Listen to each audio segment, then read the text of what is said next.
মারা গেল একজন সিরিয়াস আছে। ভাই সত্য ঘটনাটা খুব মর্মান্তিক ঘটনা। দুজন মারা গেছে, একজন আহত হয়ে আছে, অনেক জিনিসপত্র নিয়ে গেছে, যা শুনতে পাচ্ছি। পুলিশকে বলেছি আমি কমিশনার পুলিশের সাথে কথা বলব। আমাকে প্রধান আমি একদম ভোরবেলায় খবর পেয়েছি, রাতে মনে হয় দাদা মোবাইল পুরো তদন্ত হবে, কাউকে ছাড়া হবে না। যেখানেই থাকি তাকে বিচারের সম্মুখীন হতে হবে। দোষীদের কঠোর শাস্তি এবং তাদের খুঁজে বার করা, এটা পুলিশের কাজ।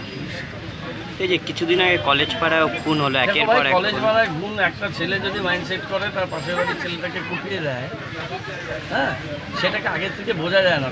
তোমরা কি জানো যে আজকে থেকে 12-14 বছর আগে একটা বাচ্চা মেয়ে খুব সুন্দর নাচ করতো, সেও রবীন্দ্রনগরে থাকতো, হাকিমপাড়া বালিকা বিদ্যালয়ে পড়তো।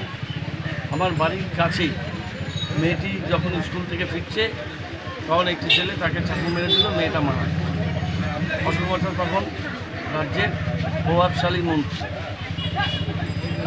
এরকম সামাজিক অপরাধ জায়গায় জায়গায় হয়। ছেলেটাকে সাথে ধরা হয়েছে, তার মাকে অ্যারেস্ট করা হয়েছে। তার পরিবারের তার দাদা আমার অনেক পরিচিত, আমার সাথে কাজ করেছে কর্পোরেশনে, গ্রুপ ডি স্টাফ।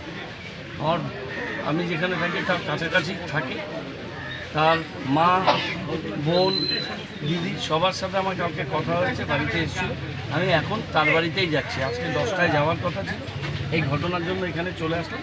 এখন ওই ছেলেটি যে মারা গেছে, মার্ডার হয়ে গেছে, তার বাড়িতে গিয়েছি, ওদের বাড়ির সাথে কথা হয়েছে, সেটাও পুরোপুরি ধরা হয়েছে এবং পুলিশ, আইন এবং আদালত যা ব্যবস্থা নেওয়া নিশ্চিতভাবেই নেই।